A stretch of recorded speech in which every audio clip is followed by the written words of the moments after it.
Okay, so we are trying to get this kiln box out of my basement to outside, but to do that it needs to be more weatherproof.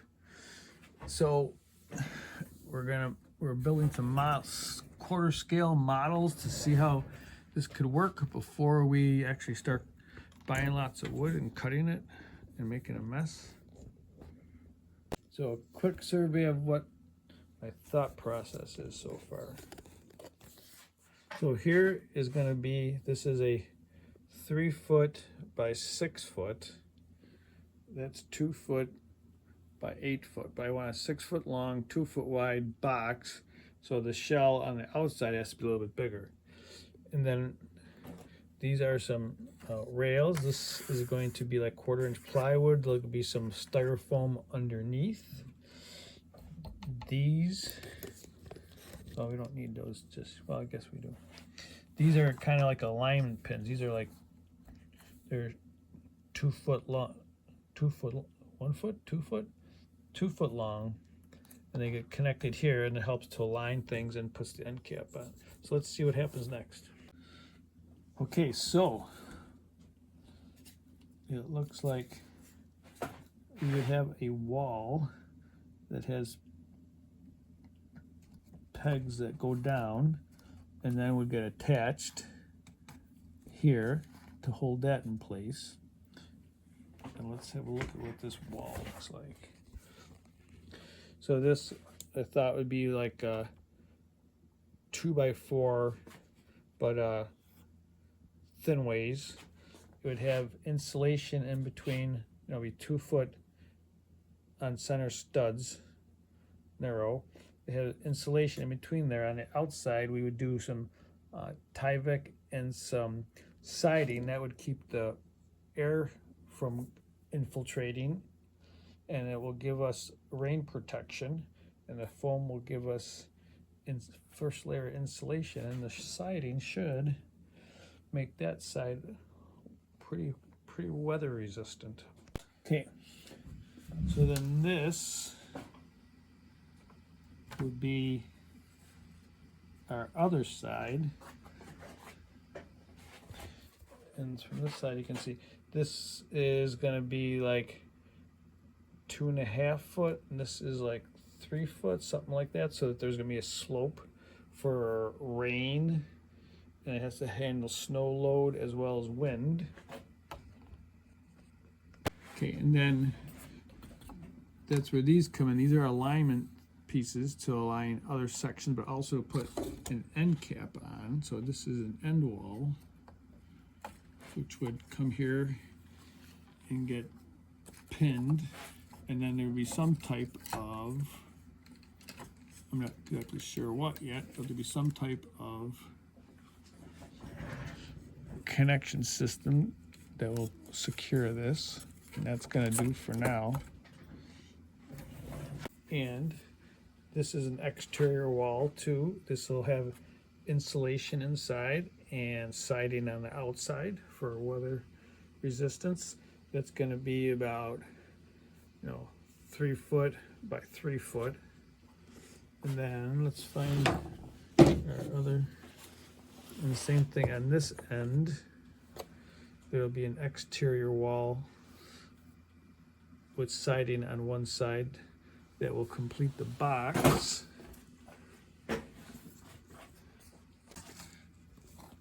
In the simplest of case, we're going to put a roof piece on that will have a bit of an overhang. And my thought is I need to lift that. It's going to be about the size of that. It's going to probably be 4 foot by 6 foot. And I need to lift it over my head 4 feet in the air, 3 feet in the air, to put it on top of that. So I'm thinking it's going to be probably a piece of foam board on top of a piece of 1/4 inch plywood, and then on top of that we're probably do some type of plastic board for weatherproof, the insulation for temperature, and the plywood for snow load. I think I should be able to lift that, place it here, and somehow we'll find attachment methods so that the wind won't pull it off. Okay, so the issue I've had in my brain is how to make it modular, right? So let's take the roof off, put that on the side. So this gives us a 6 foot by 2 foot space inside, which I still have to figure out the inside part. But what we want to do now is, if we wanted it to be 12 foot long, we wanted to be able to have it modular, so I can add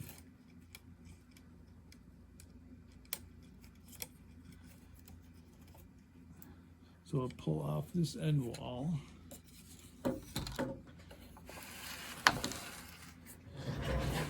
And these alignment pins will be connected here. They're 2 foot long, so that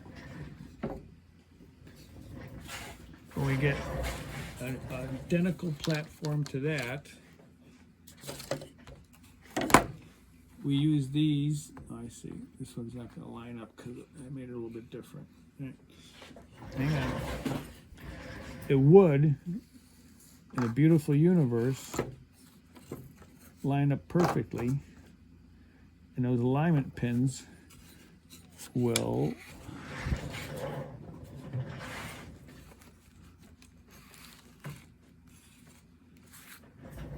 so the alignment pins would get pinned here after this was aligned properly. That will give us our alignment over 12 foot so that we're not off kilter. Probably have to shim either here or shim at this end here. So now this is a outside wall, a big outside wall, but just for explanation, if this was the same size outside wall, it would go in here and match up, tight fit. So now I have 12 foot low, and I'd have a 6 foot, making a 12 foot high wall. And we put the end cap, end wall back on.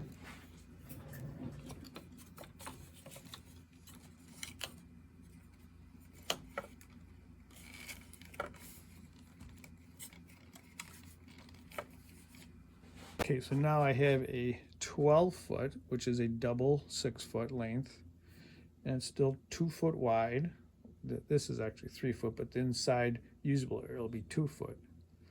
So then, right, so I need, I'd have 2 external walls. This is an external big wall. I need 2 big external walls, 2 short external walls, a right and a left external end. And then we would need to put the roof back on in some form or fashion. One of the things the model has shown is that this is 12 foot long wall just being supported on the ends with having to support a load. I think what it's going to need is a internal wall that goes there, open in the middle. It's just a frame. Hang on.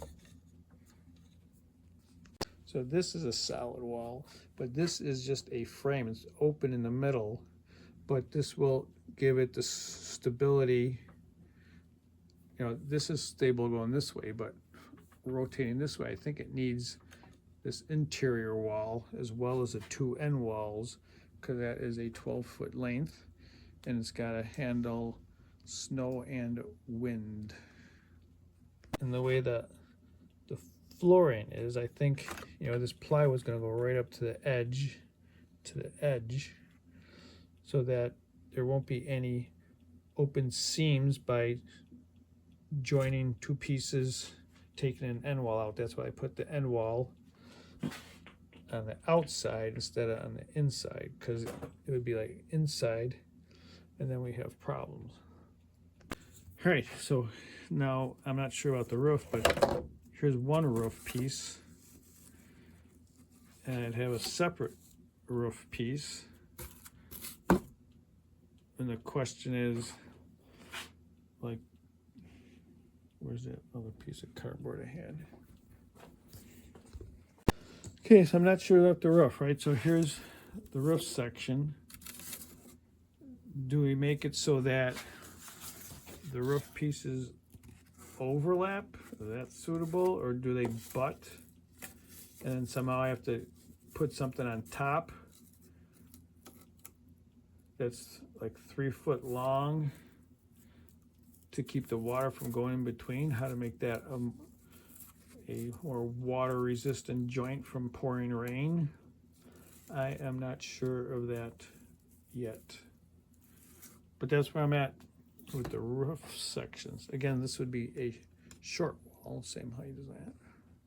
Okay, so now if we wanted to do instead of a 12 long by 2 foot wide, if we wanted it to be 6 foot long by 4 foot wide, we need to take this section off, take out our interior wall,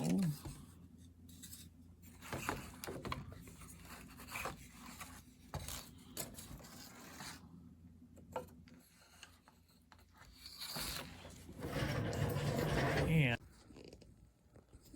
okay, just like we have these alignment pins, I call them alignment bars that come out, we also have one that goes in this direction and would get connected right here,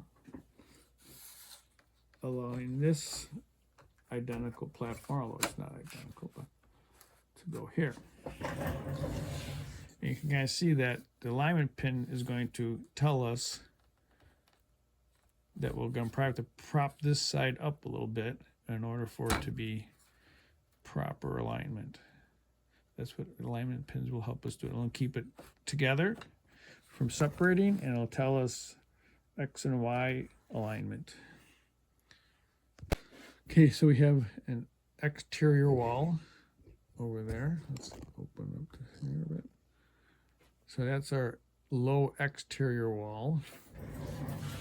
I don't have another low exterior wall, but we'll use a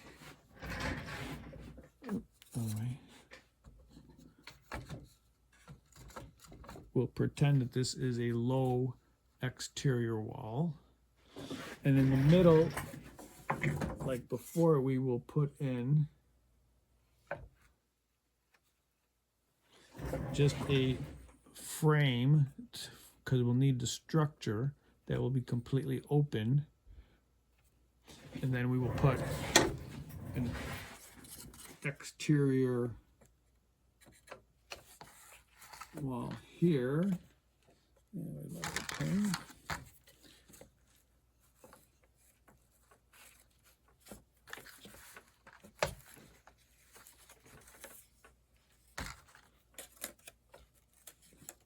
And there'll be some form or fashion to secure that. And we will need an exterior wall to go here, and you can kind of see how that's not aligned, that those alignment pins would help us keep that aligned. So that would be lined up with that. Pay no attention to those bits of wires, but somehow, obviously, we need to make a connection between the pieces. I just don't know exactly how that is going to happen yet. I'm pretty sure down here there are going to be pins that go in to keep it from coming up or out, holding it in place. So now we have 4 foot by 6 foot. And this will be an open frame in the middle. And then let's put our roof on.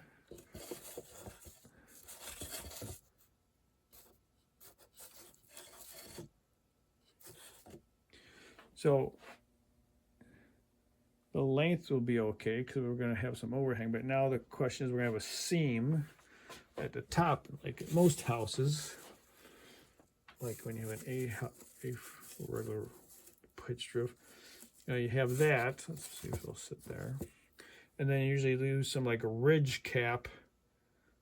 And I'm not exactly sure how to do that. Or do I just do like an overhang? But, you know, if the wind's blowing really good, it's a good chance it's going to blow up and in. You know, how much do I need to keep the water out, I guess? If some water gets in, you know, inside, there's going to be, you know, that kind of thing is going to be basically on the inside. Our walls are insulated for a majority of it, but the final insulation, just because we have all these joints here, right? You know, something has to be on the inside, or we put like a box on the inside. I'm not sure how to do that yet. And I'm not sure how to do the roof to keep the water off the top. That, I guess, doesn't want to be there. All right, so this section is like 3 foot by, let's call it 3 foot. So, you know, 3 foot by 3 foot. This is 4 foot high, so 3 foot, that's 6 foot long. If I make that out of some non-pressure treated 2x4s, put some foam board in there, put some Tyvek and some siding on the outside. Can I, as one person without mechanical equipment, lift that and place it on these alignment pins and bolt it in? I'm thinking if I don't make it out of pressure treated and I don't use plywood, I probably should be able to do that. So now this side is going to be like 2.5 high by 6 foot. So that's 6 foot by 4, so not quite, so 2.5. Make it out of non-pressure treated 2x4s on edge with 2 foot centers. Put foam board in there, put Tyvek and some siding on it. Can me, specifically me, not just an average person, me, can I lift that and put it in those pegs in the holes and bolt it in by myself? That'd be close. It'll be close. I might need to put like handles on the front or something so I can lift it. But that might be getting kind of on the edge of too heavy. Talked about the roof, you know, 3/4 plywood that size there. I can't lift that up, you know, head height and get it on the thing by myself, you know, especially if there's a little breeze outside. But if I use 1/4 inch non-pressure treated plywood, it'll be lighter. Some foam board, and like they sell that plastic board like for showers and stuff like that. If I get that and attach it, I'm not exactly sure how. Maybe glue it to the plywood, put the foam board on the inside, screw it to the plywood. Anyways, that I might be able to lift, but we still have to figure out the joints, roof joints. So, well, 1/4 inch plywood support rain, probably, but it probably won't support snow, not a snow load, like a couple of feet of snow. So maybe what I need to do, instead of adding more weight to it, is I could put some hangers in here and then manually put some rafters in, maybe 2-3 rafters, and then slide the roof up on top of the rafters, and that will give it the snow load support it needs. And for wind, somehow I have to, you know, like attach it somehow, a couple of spots to hold it down, because when it pulls, it's going to pull up. So these pins are going to keep everything down to the base. I think blowing sideways we're good this way, blowing this way I think we're pretty good. Okay, we gotta let the roof joints percolate. We'll do some meditation tonight, see what comes in. So the next things to look at is like this box on the inside now. Like, did I make these walls insulated enough? But still, they're going to need to be another layer, like this joint is, right? So I have insulation on the inside, but there's not going to be any insulation here. So somehow on the inside, I need to have some panels that overlap these joints. And same thing when I make this 12 foot long, I'm going to need insulation panels on the inside to cover these things and the floor. And then I need like a lid to keep, you know, unless that's going to be, yeah, I don't think these joints up here are going to be suitable. Maybe like first level, some insulation and stuff just to keep some of the heat and stuff out, but, or keep heat in, but somehow I'd have to make a better insulated top for it. Right, so somewhere I gotta put the fan and the sensors and the controllers, right? And they need to go somewhere. My thought was to build another platform, maybe the same size, maybe smaller, I don't know. But it would go next to it, and it would have all these things, and we would have two ducts that go in there to blow hot air in, suck the cooler air out, do all the conditioning. And why do I choose to do that? Right, like these people online on YouTube, they build a whole frickin' room, right? Half a house is their kiln, so they can just open a man door and walk in and do what they need to do. But, you know, this, once it's sealed, it'd be good if it stayed sealed. Like I can't get in there anyways once it's full of wood. But I need to be able to, this is gonna be outside, right? So I can't like have this controller just sitting in the rain, right? I have measuring equipment that can't sit in the rain, so it needs to be enclosed in something. And it probably needs to have some weather protection from rain and snow and wind. And I would say probably when it's very hot outside, it needs to have some circulation to keep the electronics from overheating.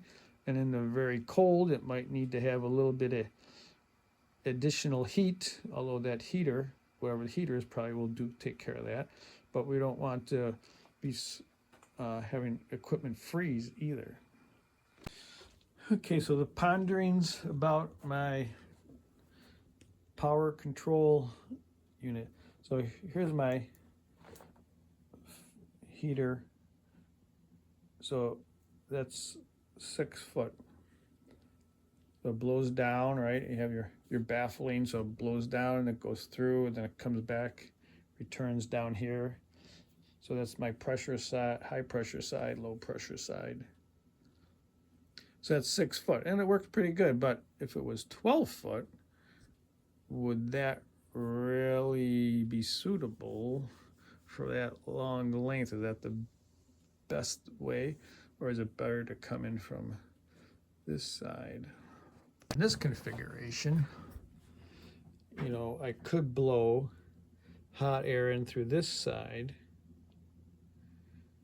pressurize, have it come back this side, and pull the return out this side and put the control unit over here.